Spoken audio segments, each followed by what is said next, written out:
This is Agriculture Today, and I'm Shelby Varner with the K-State Radio Network.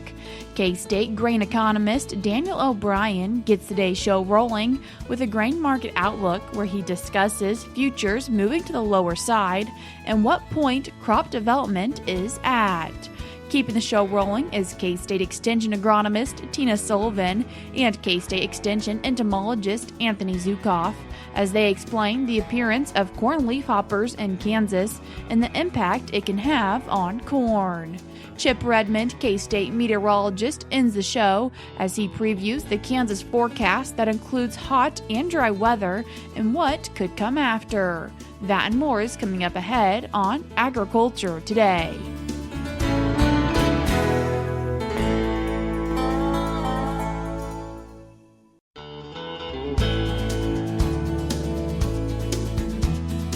You're tuned in to Agriculture Today, and we start our Friday show with a grain market outlook from K-State grain economist Daniel O'Brien. Daniel, thanks for joining us today. Thank you very much, Shelby. Daniel, as we're taking a look at the markets, what are we seeing for futures?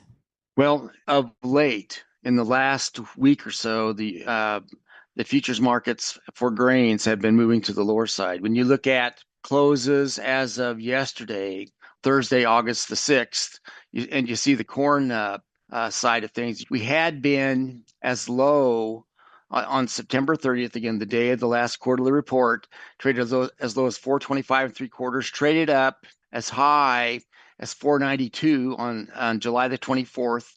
And as of August the 6th, yesterday, we're at 462. So, as commodities go, there are certainly wider ranges than that, but you're looking at about a 70-cent range, and we're pretty much in the middle of it, downtrending basically since July the 24th for the last couple of weeks. So interesting to watch.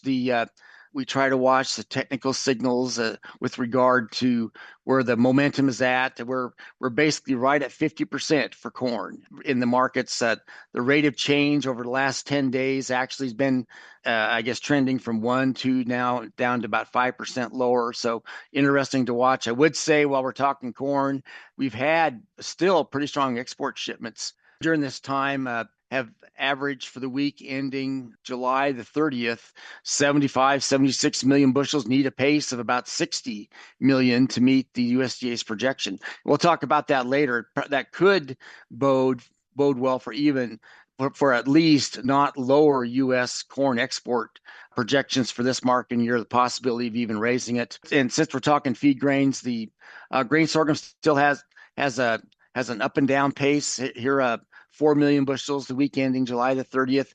As we finish up that marketing year, we need about a pace of 6.7 to meet 6.7 million, meet the USDA's projection of 220 million bushels. So sort of where we stand there. As you look at wheat, has had a pretty similar pattern again, which makes you wonder about, what outside markets are affecting these? Well, certainly geopolitics, the energy markets, all in play to help drive these trends in the markets, plus a healthy dose of crop weather, or unhealthy in some cases.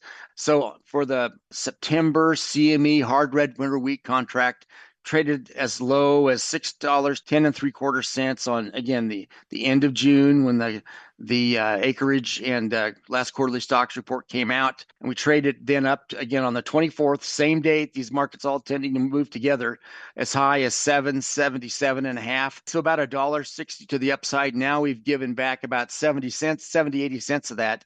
Closed yesterday just under $7.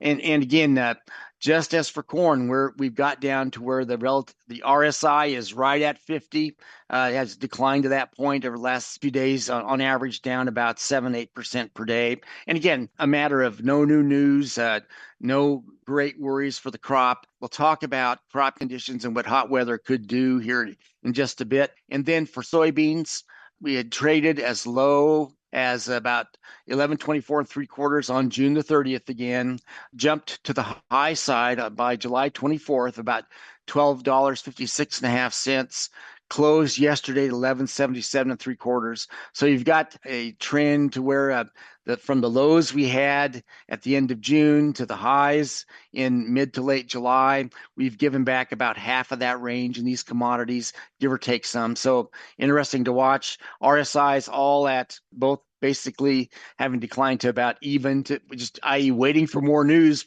You could look at it that way. In the markets, trading around 50 on a 0 to 100 scale. Soybeans a little bit weaker than that, actually, down to at 44% out of that 0 to 100 range, and the rate of change over the last 10 days down about 5%. So it's a market that has taken in some news that was crop threatening, and add in doses of geopolitics, taking us to highs there in the latter part of July, again the 24th, and now we've given back about half of the change we'd seen to the upside as of the 30th. So interesting to watch. As we are thinking about our crop commodities, what crop progress are you seeing for Kansas? We're seeing right now, as we look at, say, soybeans, that it's generally thought that this time of the growing season is one that would have soybeans most vulnerable because they're involved in reproductive stages. Pretty well done with getting towards the end of blooming at about 72% here in Kansas. And parts of the state we're setting pods now at about 45%. So if heat would come on in the latter part of, well, in coming weeks, soybeans are a bit more vulnerable than the other crops are. You've got also have grain sorghum. As we talk about that, we're seeing about 36-37% of sorghum headed as of the last go around that we've seen. Also, as of the last measurement, which was on August the 2nd, the coloring starting to happen. We're about 15-18%. And just driving around Kansas here in western Kansas, particularly along the northern area of that, do see quite a bit of heading happening now in sorghum. But at least up here, we haven't seen the color turning. But yet to the south, that could be happening. When you look at corn here in the state, for silking, and again, as of August the 2nd, we were about 80% silked. And the dough stage for crops across the state estimated to be about 58%, 57, 58. So still vulnerable to being impacted by heat. But the time of the most risk happened in July for most of that.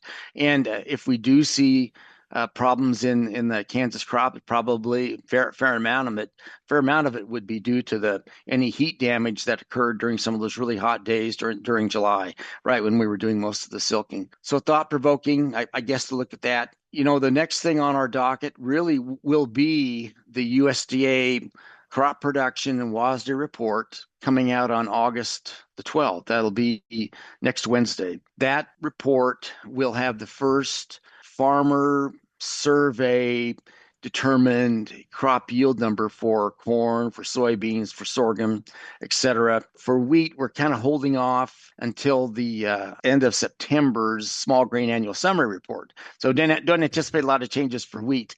We'll be holding off for that end of September report. In this August report, NASS could, based on what farmers have told them, end up and make an adjustment to Kansas yields, to U.S. yields, etc. I think they'll have stronger footing to stand on in the September report, and I believe that report is slated to come out Friday, September 11th. And again, we'll be a month farther along in crop development. Farmers will have a better understanding of how the crop has developed, if heat affected pollination and ear fill and test weights, all sorts of things. For corn, better understanding of where we're at. Also for soybeans, they'll be looking at, for the upcoming August report, surveys were sent out to try to measure where we stood as of August the 1st. Well, we were pretty hot in some areas around some of those days, so it'd be thought provoking to see where we're at. It's good to remember that whatever conditions we see on August the 1st, what farmers were reporting on in their survey, and in what the USDA will see from another farmer survey and their own in the field plots around September 1st for that next report, again coming up on Friday the 11th of September, that the USDA will assume normal crop conditions all the way to the end. So if the forecast in Kansas is for hot weather thereafter, then there's a possibility, and if that's not just in Kansas but elsewhere in the U.S., then it's likely that that assumption by the USDA of normal weather, just great condition, or good conditions, not good, not bad, just decent conditions, might be violated. So what happens in the last part of the marketing year still will be important as we assess where the amount of confidence we have that market overall has in the upcoming August and September reports. And what's always interesting to me is the USDA measures their forecast accuracy as they put out these reports, how historically accurate their estimates of crop yields, crop production, all of that is. And that without apology, and it's just a statistical fact, with that much of the marketing year left, there's a lot of room for change for forecasts here. And in fact, when you look at historically, coming out of the WASDE report with its production estimates, supply demand estimates, price forecasts, there's tended to be more volatile market reactions to this first set of numbers coming out here on August the 12th this year, or the August crop production WASDE report, than any other report. That's because, hey, it's the first official USDA estimate of what the crop is. So interesting to watch. So I think if I were to give advice, if we were at a K-State give advice to farmers, is just to realize that when the 12th comes, there's just a lot of opportunity for price volatility, and numbers that will have the best effort we can to come up with forecasts. However, we're just acknowledging, hey, we'll have that first set of numbers. They'll be based on farmer expectations, but there's a lot that can happen still during the rest of August, rest of September, and finally into harvest before we know exactly what we have in the field. Daniel, I appreciate you taking the time to join us today. Thank you very much, Shelby. That was K-State grain economist Daniel O'Brien. We're cutting to a short break now, but stick around because we have more for you up ahead.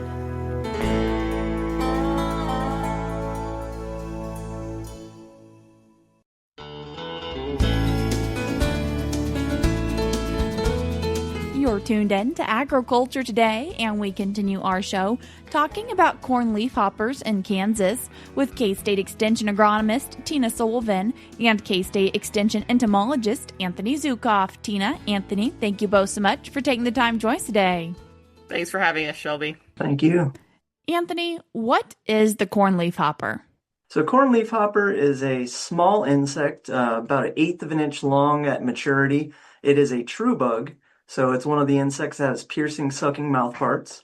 And it originates from Mexico, and it showed up unexpectedly in the Midwest of the United States in 2024. They've also been having unexpected issues in the last several seasons down in South America. So while it originates in Mexico, it has expanded its range over the years, both north and south. With it being 1/8 of an inch long, are there any identifying marks about it, or is it just a little bug in a cornfield?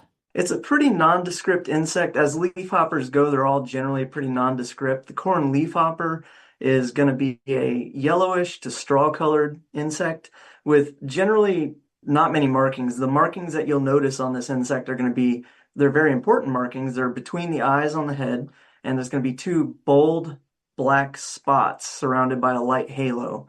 And those are the 2 markings of importance on the corn leafhopper. Other than that, they're going to be free of any notable markings.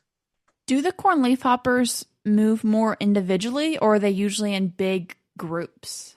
Well, you might find a solitary corn leafhopper in the field. Yeah, it's guaranteed that that's not the only one. They do tend to aggregate in a field just by the nature of their reproductive cycle. They reproduce very quickly, and they tend to be very abundant in areas where they start infesting. So when you walk into a field, it's going to be difficult a lot of times to notice how many there are actually. Scouting can be tricky because they're very skittish insects. They're going to like to occupy parts of the plants that are shaded. So whether that be in the whorl of the corn plant or on the underside of the leaves, they're going to be seeking shelter and shade. And at the slightest disturbance, they're going to skitter around, leave the plants, drop from the plants, circle around to the other side of the plant so they're hard to see. So there's going to be a lot out there typically, but you're not going to see them all at once. So how do you scout for them? Depending on the stage of the corn, there's a couple of different methods you can employ. Early in the season, if you're still, at the whorl stage or even beforehand when plants are short, I recommend folks go into the field and just get down there and look into the whorl of the plant. Again, if they're there in large enough numbers, you'll see them and they'll be in that whorl, in that protected area, or on the undersides of the leaves around that whorl. And so you can kind of do that visually. Later in the season, as the corn plants mature and get a lot taller, you can walk into the rows and use a sweep net rather than sweeping side to side like you're sweeping a floor with a broom. You're going to walk through the row and you're going to sweep up and down the plants from top to bottom as you walk. And then you're going to empty your net into a big old Ziploc bag or something similar and look for the leaf hoppers there. So as the corn plants mature, it does get harder to scout for them, but it is doable. Is there a certain stage or planting of corn that you feel like has the most risk? Right now, we're suggesting that folks continue scouting through the onset of reproductive stages. So up to tassel R1 is when we think plants before that are going to be at risk of contracting corn stunt, which is the big concern when it comes to corn leafhopper.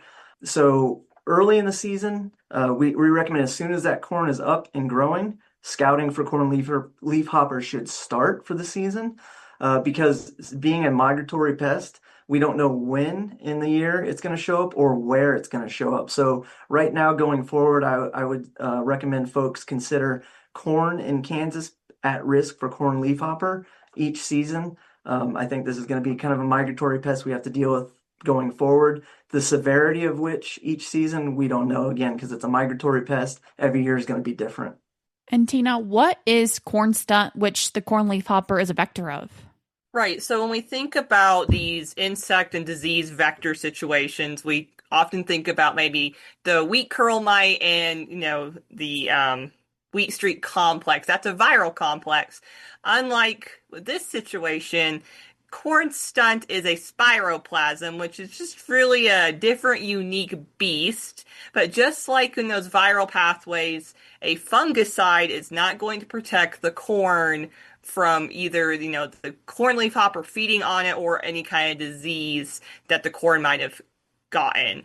When it comes to the corn leafhopper, they might be out on those plants, right? But they're not eating like full on the corn. Anthony mentioned that piercing, sucking mouth part. And that's how they are basically spitting into the corn plant. And if that corn leafhopper itself happens to be carrying the spiroplasm, because not all of them are going to, kind of if they've fed on a sick plant and they brought it with them, and that's how they spread that spiroplasm is through feeding onto a corn plant. When it comes to a corn plant showing corn stunt, a lot of the research is showing it could take up to 40 days after feeding to see any kind of symptomology.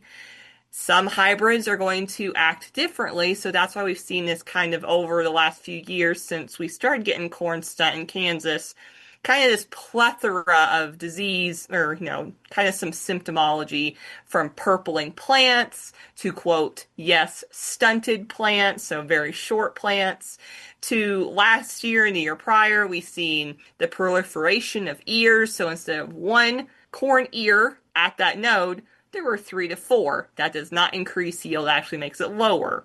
And then some points of last year, the plant started showing symptomology pretty late in the season, and on the ear, it actually just started drying down sooner than it should have. So when we have all these different symptomologies, as Anthony said, a migratory pest, we're kind of just all still waiting to see what do the symptoms look like? Is there a hybrid difference? Yes, that's what the research shows. And just kind of trying to see what we can do when we can't limit an insect coming into the state when it flies up with the wind. For these past couple of years, then, with this pest being in Kansas now, what effects are you seeing the most when it comes to corn yield and corn productivity? So really in 2024, that's kind of the season where it really started to surprise everyone. There were some areas of the state, kind of think about the double crop corn, that really late corn, when the corn leafhopper appeared, and if it happened to be vectoring the disease, those are the fields that did see some pretty high yield losses. If we're thinking about a stunted plant that never really put on an ear, that's going to be 0% yield. So then when we went into last year, our yield losses seemed to be a bit less. We were all a bit more, watching for it. We deployed a trapping network last year, and that trapping network is out this year. Everyone's kind of staying on top of things. We've been, as Extension, really talking about, please be mindful of this later planted corn because of this higher risk to corn stunt. There's no we don't recommend insecticides. There's not like a disease. We can't apply something to protect the corn from a disease. It once was here in the 40s, and now the disease is coming back. We don't really have corn hybrids that are really good against this at this time. What are the next learning steps then for hopefully figuring out more information about the corn leafhopper? So as I've mentioned, last year, and we're repeating it this year, there is this trapping network throughout the state with extension agents, cooperators, where we are trapping to see when they showed up, right? That's how we found out when they got here. Oklahoma's doing the same thing, Missouri. A lot of the, as we head south, the states are all working together, trying to better understand this insect. And right now, if a grower finds something that looks really odd in their field, maybe purpling, maybe a stunted corn plant, we are doing K-State is doing free sampling. Also, not just for the corn plant itself, maybe you go out there and you do the scouting as Anthony suggested and you find some leafhoppers and you're unsure, is it the correct leafhopper? Am I full of corn leafhoppers? We are also looking at those insects positively or negatively, identifying them and seeing if they are actually carrying the spiroplasm through the fun of science and having to stab little bugs. With this network, where are you seeing corn leafhoppers for this year? So we do have, traps throughout the state of Kansas. I mentioned they're now in Oklahoma, over to Missouri. Right now, we have confirmed sightings in a good portion of that south central corridor of Kansas from, Barber County up to Barton County, over to Pawnee, into Sedgwick. We have had positive sightings in Labette, so southeast Kansas. But when we look at the greater trapping network, they have been found in northern Missouri now. So just being aware, just because if you go to the corn leafhopper map and your county is not highlighted, that does not mean you shouldn't be, out scouting your cornfield. Just being mindful of what could be out in that field. Just because there's not a trap there does not mean they're not there. Tina, Anthony, I appreciate you both taking the time to join us today. Thanks for having us, Shelby. Thank you, Shelby.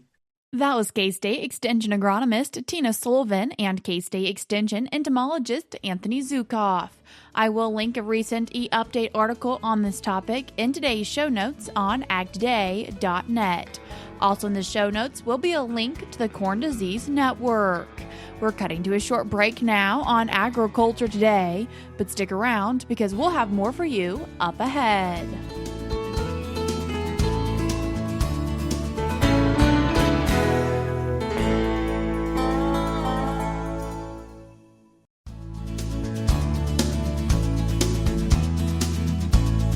You're tuned in to Agriculture Today, and we conclude our Friday show with a weather update from K-State meteorologist Chip Redmond. Chip, thanks for joining us today. Yeah, thanks for having me. Chip, as we look at this past week of weather, has most of Kansas been feeling some cooler temperatures? We have been. This week's been, especially last weekend, was a great break in the warmer than normal temperatures we've seen across the state. We got down into the upper 50s in northwest Kansas. Last time we had temperatures that cool, we're looking back into mid-June. So when we look at just average temperatures at the time of year, anywhere around that 90-degree mark for highs, a little bit warmer as you get to the southwest. And then for overnight lows, we should be down to about that 70-degree mark. In the last week, we see the gradual transition of cooler temperatures as we are past the summer kind of apex of climatological warmest time of the year. And we start to slowly slide towards what we call fall, which is welcoming for a lot of folks with the impressive heat we have seen over the course of the previous weeks. So as cooler temperatures start to become a little bit more normal, we're going to definitely see more opportunities as we go into the fall. But unfortunately, we have to deal with more heat before we can get to that point. And how hot are we looking to get as we do look ahead in our forecast? I'm a little concerned about these warmer temperatures. I know a lot of crops are already failing in a lot of western Kansas, even central Kansas. And with the ridge of high pressure that's currently over the western United States expected to shift eastward into the plains by late this weekend, we're talking potential for 100 plus degrees, especially for the western half of the state. And I think really what's even most concerning is we're going to see an increase in wind with that as well. We're going to see wind gusts each afternoon up to that 30-mile-an-hour range out of the south-southwest. And with lower humidity and that kind of heat, we can definitely finish off, unfortunately, crops that are just failing.